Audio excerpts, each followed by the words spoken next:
Hello and welcome to another episode of Fantastic Fights, the podcast about a middle-aged man playing adventure game books out loud on the internet. That middle-aged man is me, Hieronymus J. Doom, and this episode I'll be playing through Robot Commando, Book 22 in the Fighting Fantasy sequence.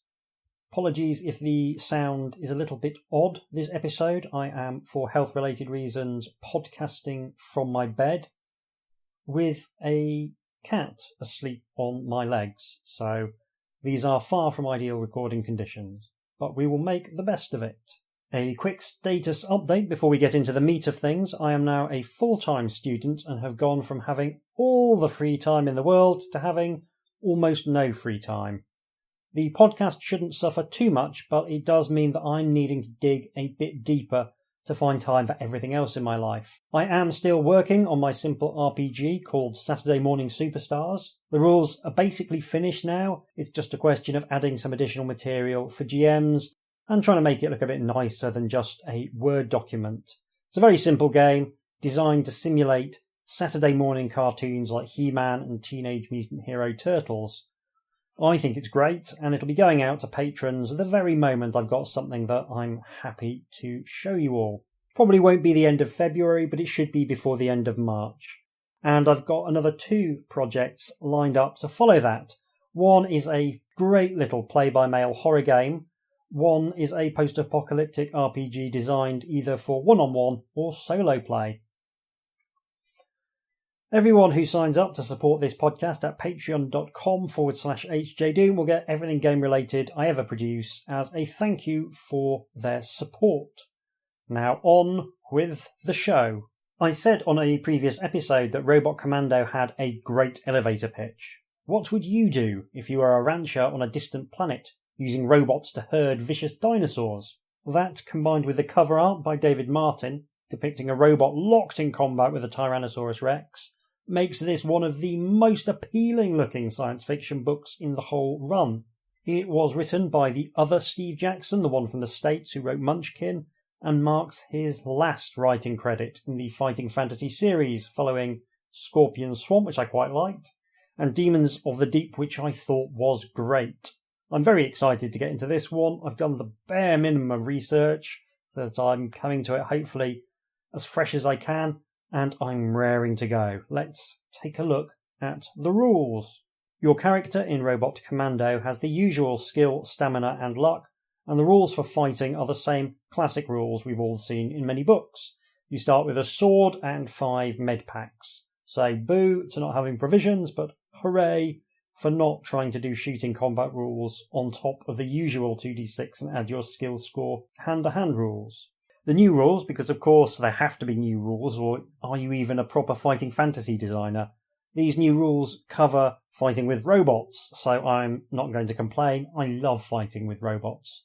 Robots have armour, which is the same as stamina, but more metally, and they use your skill in combat, but the robot's speed and combat bonus may adjust your skill. So if your robot is faster than the other robot, you add 1 to your skill.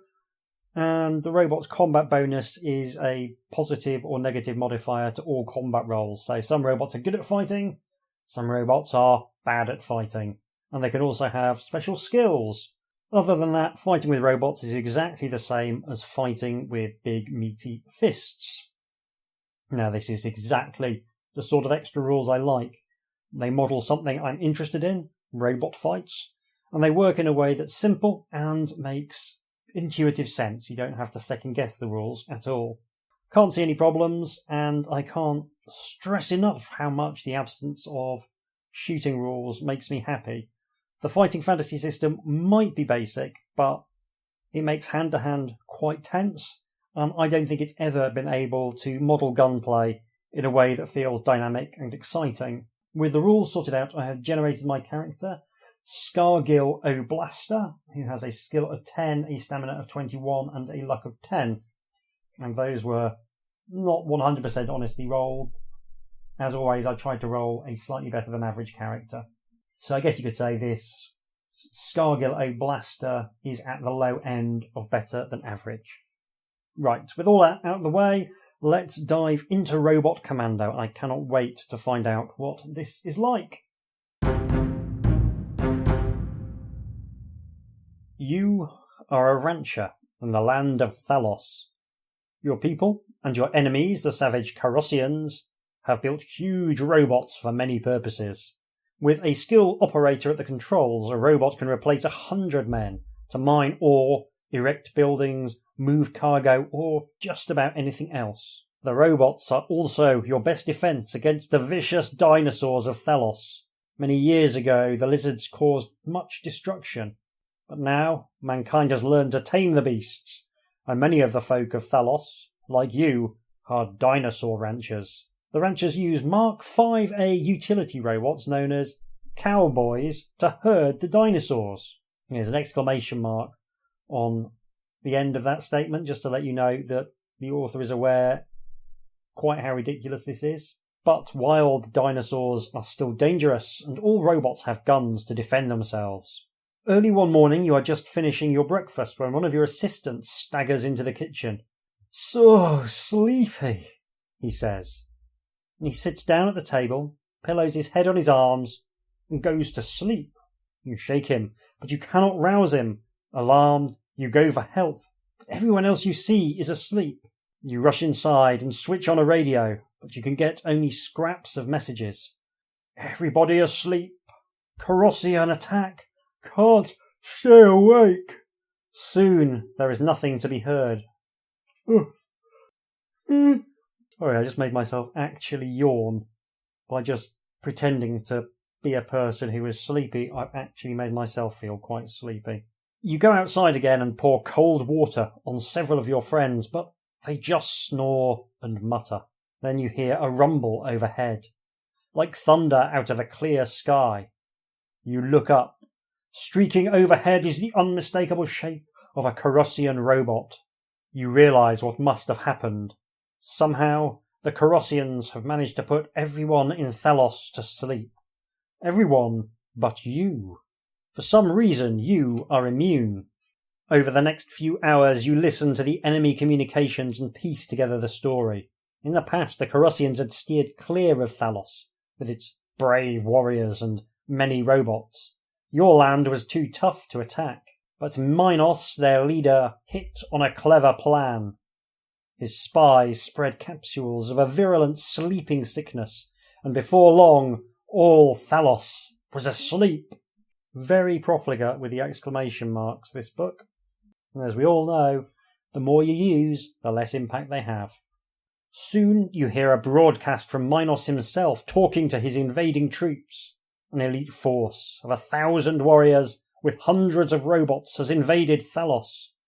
But this is only the beginning. With the population helpless, Minos plans to loot your country. Its riches and its robots will be his. Its people will be sold as slaves. And only you can stop it. Again, with the exclamation marks. I'm doing my best to indicate when they appear. You know what you have to do. You walk back inside and buckle your father's old sword to your waist. Food will be no problem. Supplies will be easy to find, but you take a pack of 5 medikits. Then you head for the robot parking area. Alone, you must defeat the Carrossian invaders and free your land. So, a lot going on there. Nice little silhouette picture of a Triceratops, just to add another level of lunacy to the already lunatic tone of things. Yeah, I'm enjoying it. And facing the first page, there is a full-page illustration looking down from above on a tree-lined avenue in which you can see many, many people just sprawled out asleep all over the floor. It's a nice enough bit of art. Not sophisticated, I would say, but it gets the job done. I should say that the interior art is by Gary Mays. At the robot parking area, you stop and look around. There are several robots there, but only 2 seem suitable for long-distance travel. You study them both. Do you want to take a standard cowboy walking robot, which is not fast but sturdy and adaptable? Or would you like a flyer, which is very speedy and manoeuvrable, but not really intended for combat? I am going to take the standard cowboy walking robot. I am one of nature's pedestrians. I've never learned to drive a car. I can't ride a bike. And I've never been in a plane because I have a deep and abiding terror of heights. The walking robot is closest in spirit to my own spirit, which is, when in doubt, Shank's pony is the way to get there. I'm liking this, getting a choice of 2 robots to start with. That seems fun. This man-shaped robot is designed for dinosaur herding. Could call it a man-bot, couldn't we? It moves by walking. It has weapons for dealing with rogue dinosaurs, but they are not as powerful as those of a war robot. So I can write down the stats for my cowboy robot, which has an armour of 10, a speed of medium, 0 combat bonus, and no special abilities. Now you must choose a place to go. Now what are you going to do? You know that although there are probably Carosians everywhere, their base is at Capital City. But you can't just charge in there and attack them with your little robot! ! You must prepare well before you make your move. Fortunately, there are many cities in Thalos. You will be able to search the whole country for help, if need be, before you confront the invaders. 2 large cities are fairly close. Do you want to go to the City of Knowledge or the City of Industry? Well, I spend all of my waking hours at the City of Knowledge at the moment, so I am going to go to the City of Industry. Yeah, I have had my fill of the ivory towers. I'm reading this book partly for escapism, and yes, industry feels more like escapism to me. You set course for the City of Industry, a place of great factories and machinery. There you reason you might find a robot or invention that would give you an advantage over the invaders. Are you in the Dragonfly robot or the Cowboy robot? I'm in the Cowbot. After several hours of travel, you enter rocky terrain. The path narrows and you are forced to use both of your robot's hands just to climb. You wish you were in a vehicle that could just fly over all of this. I do not wish that. I do not wish that at all. Suddenly, you hear a roar. Looking behind you, you see a huge Tyrannosaurus sprinting through the rocks at you. Jaws agape, it lunges towards you, and robot and dinosaur fall to the ground, grappling fiercely. This huge meat-eater is the king of the dinosaurs and attacks anything it sees to feed its savage appetites. You must fight it to the finish. So there's an illustration of the Tyrannosaurus Rex, just as there is on the cover, and I have to say the one on the cover is better. This Tyrannosaurus Rex is, I would say, competently drawn. Doesn't have that classic T-Rex head shape, and it doesn't look all that threatening. I couldn't point to anything specific as being terribly wrong with it. Anyway, the Tyrannosaurus has an armour of 8. I love the fact that the T-Rex is statted up like a robot. So, armour 8, speed fast, so it's faster than us. It's got a skill of 9 and no special abilities. You cannot escape if it's faster than you are, and it is familiar with the territory anyway. So, we've got to fight. And something interesting happens if the robot's armour is reduced to 0. We get to turn to a different section. Presumably a section that says you are dead, but we will find out if this Tyrannosaur manages to smash us to pieces. So, for the first time, I'm going to roll some dice.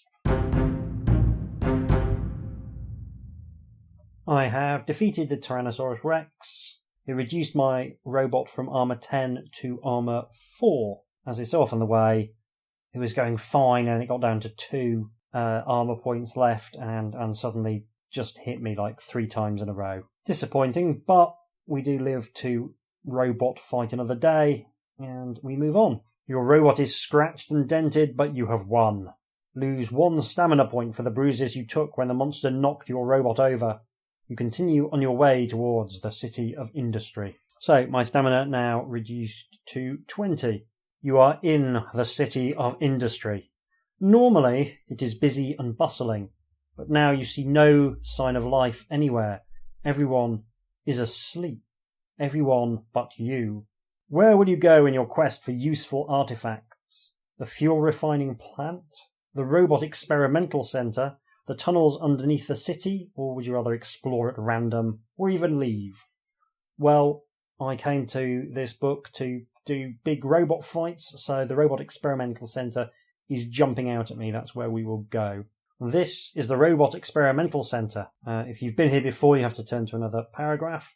But if you've not been here before, keep reading. You know little about the centre except its name. But you have heard rumours that top secret work is being done here. Intriguing. You are in the lobby of the Robot Experimental Centre. You read the directory and see that different sorts of work are being done on different floors of the building. Several seem interesting. Where will you go? So we've got second floor interface mechanisms, third floor weapons development, sixth floor amplifier project, and 10th floor Deuteronics. Or we can leave. Well, I'm not too proud to admit that I don't know what Deuteronics are, so I'm going to go and find out what Deuteronics are. On the 10th floor, you find an incredible confusion of cubbyholes, and nothing that looks like a robot or a device. There are tall bookshelves everywhere, and more books on the floor and desks. Do you wish to continue to investigate, or would you rather return to the lobby? I will continue to investigate. You poke around looking for something useful. You find nothing. But a huge book falls from a high shelf and hits you on the head. Lose 1 stamina point. The other bookshelves are teetering ominously. You leave in disgust and return to the lobby. So my stamina now reduced to 19. So we're back on the ground floor. So I guess we will go to my second favourite thing in the world, other than words I don't know what they mean, which is weapons development on the 3rd floor. When you leave the lift on the 3rd floor, you immediately spy a man-sized guard robot standing in the hallway. "Sorry, no admittance," squawks its mechanical voice. What will you do? Try and reason with the robot, attack the robot, or go to another floor? So there's a picture of the guard robot, which aside from being made of metal is also just wearing a security guard uniform, which seems somewhat superfluous to requirements. Is there any reasoning with a robot? Let's find out. Let's find out whether we can try and reason with the robot, we can attack the robot, or go to another floor. So let's try and reason with the robot. While you are arguing with the machine, it picks you up none too gently and tosses you back into the lift. Lose 1 stamina point. Suddenly realise I don't know how much stamina the med kits actually restore. Let's have a look. 1 point of stamina. Ooh. Ooh. Okay, but anyway, stamina 18. Am I going to fight the robot? I mean, I've got a sword, slightly bizarrely, so let's fight the robot. Your mission is more important than this asinine robot. You'll have to deal with it by force. The guard robot has a skill of 8 and a stamina of 10, and as a human-sized robot you fight it as though it were a human foe, and you can escape at any time. For the second time this adventure, am I going to roll some dice? I have defeated the robot guard. You can hear any noise in the background. That is my cat enthusiastically washing himself. I honestly don't have the heart to throw him out. You step over the fragments of the smashed robot and enter the laboratory. Inside you find something very interesting. A prototype for a Seeker missile. There is only one, but it looks very handy. It can be attached to the outside of any robot. It can be used only when you are piloting a robot, not in personal combat. It may be fired at any time between attack rounds. Okay, so you've got to do at least 1 attack round before you fire it. And it will automatically hit and reduce the robot's armour by 10. Wow, that's pretty cool. You can install the Seeker missile now or save it for another robot. It may be moved from one robot to another, but it is lost if the robot carrying it is lost, or if it is fired. So, yeah, we may as well attach it to the cowboy, which is on armour 4. I feel like that might just stop it from being scrapped, so that's kind of cool. You are back at your robot. Do you want to explore elsewhere in the city of industry or go to a new destination? I will carry on exploring, I think. Still got plenty of stamina. So maybe we could go and have a look. We've got choices of the fuel refining plant, the tunnels under the city. We could just explore or leave the city, or we could go back to the Robot Experimental Centre if we want. I'm curious to see what happens if you go back to the Robot Experimental Centre. This is the designer in me. talking more than the gamer, I think. But I'm curious just to see what happens if you try and revisit the same location. So this is the Robot Experimental Centre. Have you been here before? I have. You have returned to the Robot Experimental Centre. Did you acquire the Seeker missile on a previous visit? I did. Just in time, you realise that the lobby is full of guard robots like the one you have fought before. You quickly return to your robot and leave the area of the centre. That makes sense. Also suggests the Seeker missile is the best thing you can get from the robot centre, or at least the most obviously good thing you can get. Okay, well, let's go and have a look at the tunnels underneath the city. I love a good tunnel, me. And there might be some people who've escaped the sleeping gas under there. You park your robot outside the tunnel entrance and slip inside. You don't know what to expect. You've never been in the tunnel system, and its aura of secrecy attracts you. The tunnels are dimly lit, but you can see well enough. Soon, you come to a turning. Do you want to go right or left? Well, at the risk of harping on, we always go left. We're going to go left. The tunnel winds until you have lost all sense of direction, which for me would be one wind. That is a number of winds necessary for me to lose direction. One singular wind. Then it forks. One seems to go up and the other turns downwards. Do you want to go up or do you want to go down? I guess we'll go down because we're trying to find interesting things underground. I like the way that it was written so that it kind of goes, oh, I bet you're intrigued by underground things, as indeed I was. The tunnel goes lower and lower into the earth. Then it opens into a wide, dimly lit vault. Do you want to enter the vault or continue downwards? Let's have a look in the old vault. This area proves to be full of rusting, abandoned robots. At the other end of the vault is a huge lift. The control panel has 3 coloured buttons, but none are marked. The lift contains a huge robot. In the dimness you cannot make out what type it is, but it has treads and claws. Do you want to enter the lift and push a button at random? I definitely do wish to enter the lift and push a button at random. Which button will you press? Green, red or blue? Well, green and red are both on traffic lights. Blue isn't, so it feels like the odd one out, so I'm going to press blue. I mean, green, go, red, stop, blue, have a nice day. The lift doors clang shut and it begins to descend. After about 5 minutes, it stops again. Outside is a corridor even dimmer than the area you just left. The door opens just wide enough for you to squeeze out. Do you want to press another button or step out and go down the corridor? Press another button, let's see what green does. The lift doors shudder and the lift drops half a metre and stops. The light flickers on and then off. Do you want to push another button? I definitely do. Let's go for the red button. The rusty lift clangs shut and begins to ascend. Higher and higher it goes. Then, with a shriek, the cable snaps.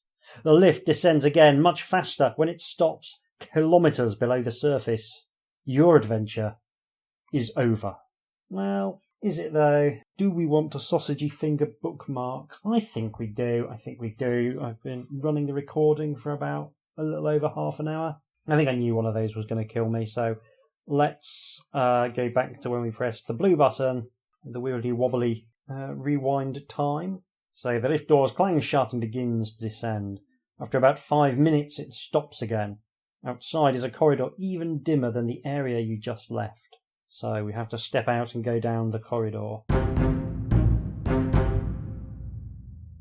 Okay, we're in this sort of weird Inception-y. Is that really the reference we want? No, I'll go with it. We're in this weird Inception-y thing where the corridor we've just come out of in the lift is actually the same corridor we entered into, because the tunnel now goes lower and lower into the earth and opens into a wide, dimly lit vault, which you can enter, or you can continue downwards.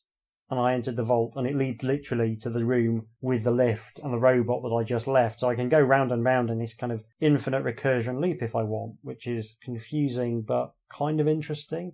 It's an unusual way of trying to make the game world seem bigger than it is through recursion, which I think is quite interesting. The idea of these endless tunnels, all of which are sort of the same. So we can go back into the vault, which I will, because the vault has a small corridor beside the lift, which I can leave via. So that's what I will do. The corridor levels off and passes a small alcove, Within the alcove is a small lift just big enough for one person. Do you want to get into the lift and press the button or continue down the corridor? Okay, so there's another recursion here, because if you carry on down the corridor, it takes you to the same place that the corridor that I got out of from the lift. All of these corridors are the same corridor. This is head-scratchingly bizarre. This feels more appropriate to a dream narrative than to a physical narrative. So I can either carry on down the corridor, which goes as if I'd never gone into the vault. Oh, this is head-meltingly weird. So I guess I have to get into the lift, as it's the only new option I have, I think. The lift shoots quickly upward. The force of its acceleration almost knocks you down, and it continues for a long time. Suddenly the lift door opens. You are in the lobby of the Robot Experimental Center. Do you want to cross the square and re-enter your robot, or investigate the Robot Experimental Center? Well, the Robot Experimental Center is full of robot guards, so if I try and investigate, I'll be chased by the guards, so I have to re-enter my robot. You are back in your robot. Do you want to explore somewhere else in the city? So I guess we could go and have a look at the fuel refining plant. We'll do that. I was expecting a degree of silliness in this book, but I don't think I was expecting a kind of Kafkaesque non-maze. I'll be talking about that, I'm sure, much more at the end. You decide to visit the fuel refining plant. This is where the radioactive ores that power the robots are processed. A single block of fuel will drive a robot for a year. As you approach, you realise that some of the robots standing around the plant are active. The Carrossians have sent a force to garrison this strategic point. You want to proceed normally, attack, flee, or try a ruse. What sort of ruse could I possibly try? I guess we're going to find out, because that's what I'm going to do.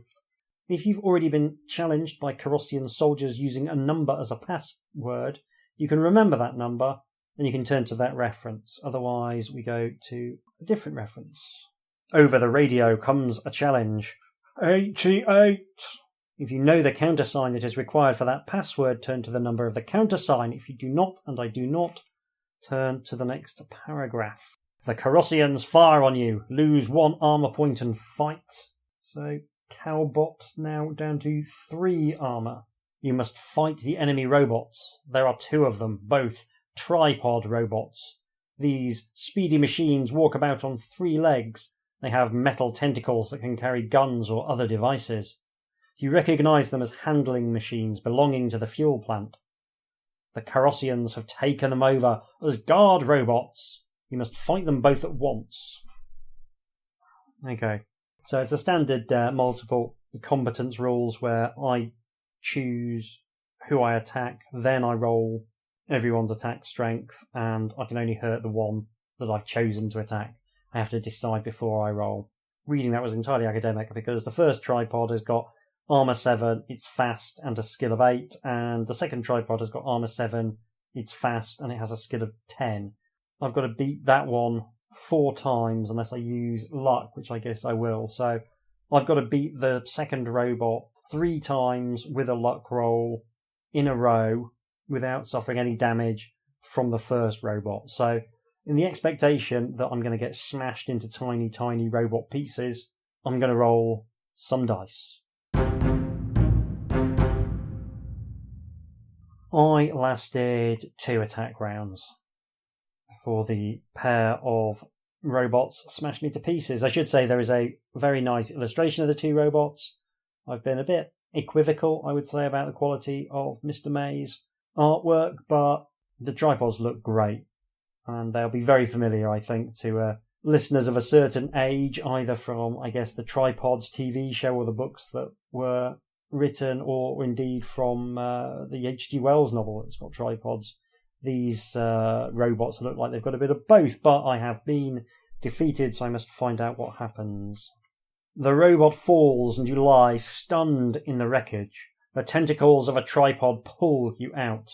You are a prisoner of the Carrossians. You have failed in your mission. Your adventure is over. So, there we go. A bit of a shame I didn't manage to get further into the adventure, but That's the risk I take every single time. Like, even with the sausagey finger bookmark rule, there's always going to be the odd occasions where events just go against me, and that was definitely one of those occasions. There seems like there's a lot of this book I've still yet to see, so I will be doing some more playthroughs off microphone to try and finish it.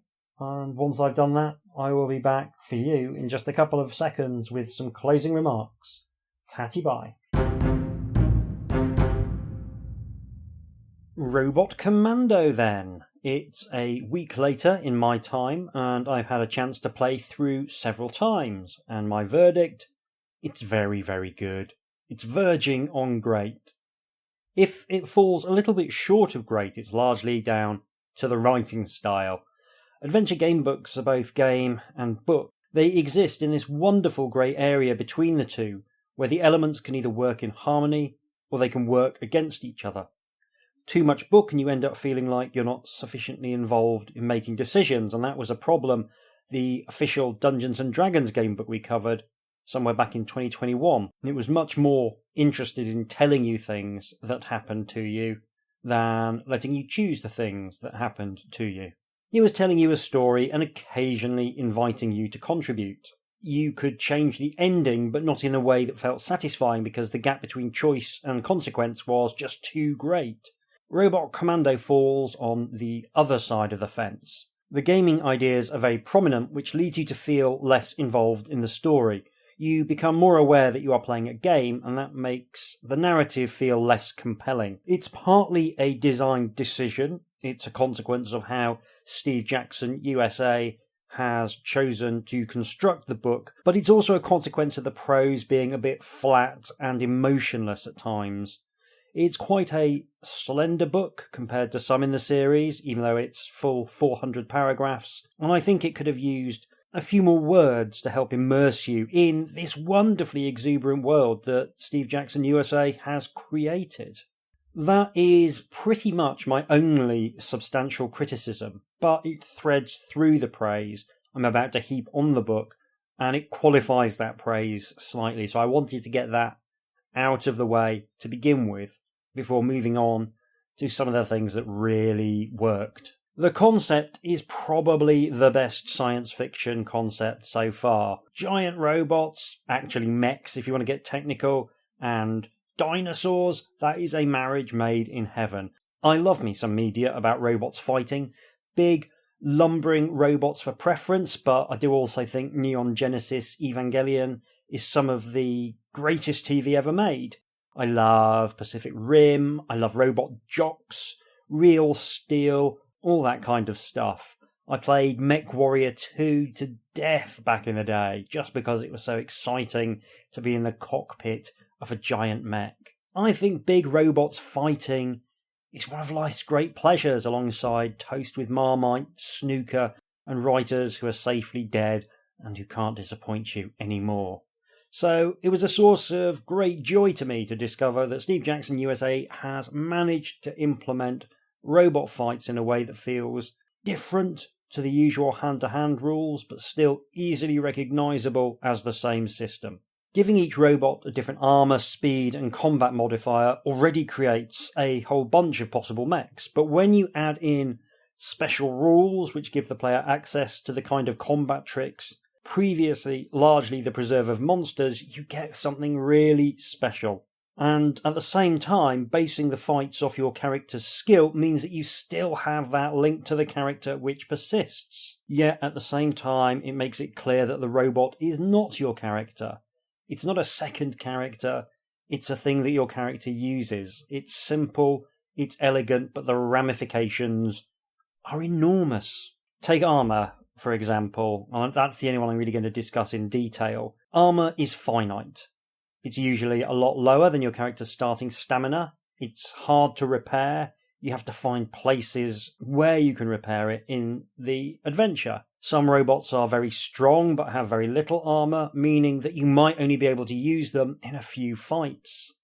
But there's loads of robots lying around the place, so you can swap them out quite easily. But when you come to that decision, do you want to give up your current robot's speed and combat bonus for something more sluggish but which has got more remaining armour? It's a risk-reward decision that will have a knock-on effect for the rest of the playthrough, and I just love it. You don't always die when your robot's armour runs out. That's a superb design choice because it means that there are negative consequences to losing a fight, but that doesn't have to be a binary live or die, because sometimes you do die, but sometimes there might be a way to escape, or perhaps grab whatever rubbish robot is lying around. And even if it is a bit rubbish, it's possible you might remember where there's a somewhat better robot you passed up on earlier. The book's written in such a way that going back to get that robot is definitely a possibility. We'll talk more about the open world element in a moment, but the key takeaway here is that robot fighting feels satisfying. Choosing your robot always feels consequential, and it is a great way to mess around with stamina scores to give different sections of the book different stakes. In a classic fighting fantasy game book, managing stamina within the playthrough is often a really difficult thing, and by just simply resetting max stamina to a different total whenever the book feels like, it opens up a vast design space, and once again reminds me that fighting fantasy might just be the best combat system in role-playing. It's certainly the best combat system in adventure gamebook design. I've not seen anything better. So the rules deliver on the fantasy, and the fantasy is beating up dinosaurs with giant robots. That's an absolute win. You cannot fail to be delighted by the delivery of that premise if you're someone like me who loves both giant robots and dinosaurs. It's clear that Steve Jackson USA does not care for a linear structure in his books. Scorpion Swamp was all about the freedom to explore the swamp. Demons of the Deep was cleverly non-linear, albeit more linear than Scorpion Swamp, and Robot Commando arguably goes even further by giving you a whole country, most of a planet it feels like, to explore. It's done that by creating hubs, here mostly cities, with sets of encounters tied to each city, some of which you can revisit and some of which you can't. They combine a sense of freedom with a sense of time passing and your actions having consequences that's very, very difficult to achieve, but he manages to thread that needle remarkably well. Being able to move around a planet with such freedom, that is unprecedented, even if the travel between cities feels a little bit anticlimactic, because Jackson wants to try and avoid having too many repeating encounters, and yeah, it would be very hard to write those travelling encounters in a way that felt interesting and varied. The most you could probably come up with would be a wandering monster kind of chart, or maybe some links to discrete repeatable encounters. It would take up a lot of space in the end for arguably a relatively minimal game. So I can see why he's approached it the way he has. Now, the cities themselves, they feel nicely designed. There's a good mix of different encounters, both giant robot-sized and human-sized. Lots of imagination has gone into them. The curious thing is, of course, that there's no one, or more or less no one, to meet in these cities.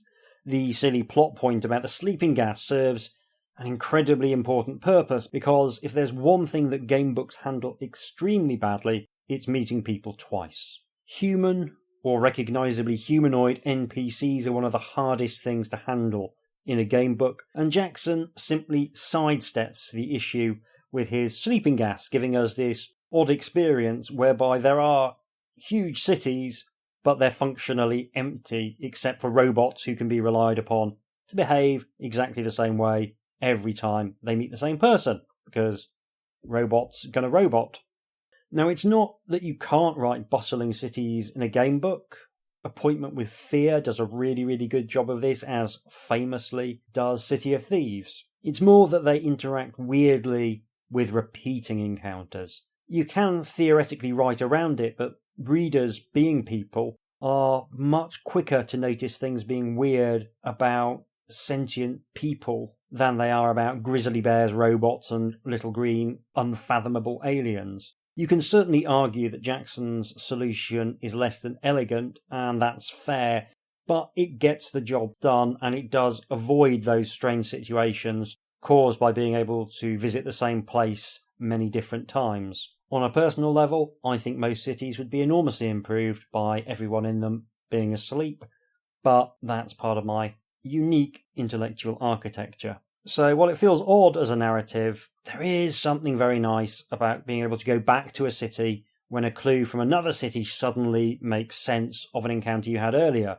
That's something that very few game books really make use of, and I love it when it does occur, because it's so hard to write multiple encounters in the same physical space. I love it when game books take on that challenge, and Robot Commando takes it on and deals with it really well. There's one encounter in particular I want to call out, mostly for its abiding strangeness. There's a tunnel section which contains nothing except an entire dimension designed by MC Escher. All of the tunnels lead back to each other in this odd recursive way that makes zero intuitive sense and makes mapping it an exercise in lunacy, but it is really interesting from a design point of view. It's a maze, but not in any traditional sense. You've got relatively few paragraphs, but they all point to each other in this strange way that creates the disorientation of a maze, but one that you can easily track the parts you haven't visited. So it's actually very small in terms of the number of paragraphs, but it feels as big as you want it to feel until you actually manage to hit on the correct exit. That to me is the holy grail of maze design in a game book. I don't like mazes. I can see why they're there, but I don't generally like them. A couple of episodes ago, I covered Jonathan Green's Alice in Wonderland inspired game book, and that also had a maze. And that felt pretty good to explore because of the way, again, it looped back on itself in a way that meant that you could blunder your way through and waste only time. It was very hard to get properly trapped in it. This is almost the same, but whereas that maze was quite expansive in terms of paragraphs, this is boiled down to a bare minimum. And it's really clever because it gives you that maze experience without that frustration of thinking you're never going to find your way out. And that is my least favourite thing in any kind of game, to be honest, is being stuck in a situation with no idea of how to progress. So, top marks for the maze, even if it does feel oddly Lynchian in the context of a story about giant robots fighting dinosaurs. Like the previous two Steve Jackson USA books, there's multiple endings to this one. They're not that hard. One ending is very easy, but there's some lovely moments where you can see clues for more difficult avenues through the story being dropped in various places, and that tantalises you in the best possible way. The book lets you know that there's 3 possible endings up front, which primes you to keep an eye out for various clues. I really like it, and the 3 endings each make sense within the gently ludicrous parameters of the story that's being told. Now, of course, one of the issues with the book is that there's not much sense of dynamic narrative at play. It's very much a set of discrete encounters that come together to lead to a set of clues that send you to specific places in order to do specific things. You don't generally, through the bulk of the story, get much sense of escalation. You don't get much sense of the narrative being pushed forward and the stakes being raised as you approach the terminus of your adventure. And again, that is purely down to the design choices that Steve Jackson USA has made. It's not a criticism, it's an inevitable consequence of this kind of gaming experience. And I think it's a very valid gaming experience. As always, in my head, there is some kind of utterly perfect adventure game book that can do all of these different things without being like 10,000 paragraphs long, but that is probably a chimera, some sort of grail quest for me in later life to try and get towards and always fail. And that's probably as it should be. There should always be some kind of perfect iteration of a phenomena that you can chase after, even if the reality is you have to make these kind of compromises, like Steve Jackson USA has done in this book. Last thing I really want to shout out is the art. Gary Mays has been well briefed and his art reflects the clear shout-outs in the text to various robot-related properties. The bad guys' combat robots are strongly modelled on the Decepticon Seekers from Transformers, and the art reflects that very nicely. You've got tripods making an appearance too, and they've got that classic 1980s science fiction feel. It's really good, strong, descriptive artwork that's determined to show you things that exist in the world and go beyond the slightly stilted descriptions of the prose and make them much more evocative. I think that's exactly what the art in game books should do. I'm less convinced by his dinosaurs, but I'm not going to turn down a picture of a dinosaur. I'm not some crazy person. Okay, that's everything I wanted to talk about. I can't recommend this book highly enough as a playing experience. It's highly repeatable, beautifully designed, and gloriously, unabashedly silly in a way that I wish more of the science fiction books had this kind of joie de vivre to them. It's probably the best science fiction book so far. There's been some others that I have enjoyed a lot. Rebel Planet, I think, was pretty good. Rings of Kether was pretty good. But I think this probably stands on another level to those. Not least because I think it would be very easy to create additional stories based around the systems that Steve Jackson USA has come up with. They feel like systems with a lot of legs to them. So, if you wanted to write a game book based on mech smashing action, it would be very easy to do so. Well, that's all from me. Next episode should be a regular fighting fantasy book, book 23, entitled Masks of Mayhem, which is back in our familiar classic fantasy territory, so that'll be nice. I'm looking forward to that. In the meantime, if you want to contact me, you can do so by emailing me on hjdoomretrofun, all one word, @gmail.com. It's always lovely to hear from people. If you've enjoyed this episode, why not give me a little rating or a review if you've got the time? That would be super helpful. Thanks very much for listening. Stay safe, and I'll see you soon.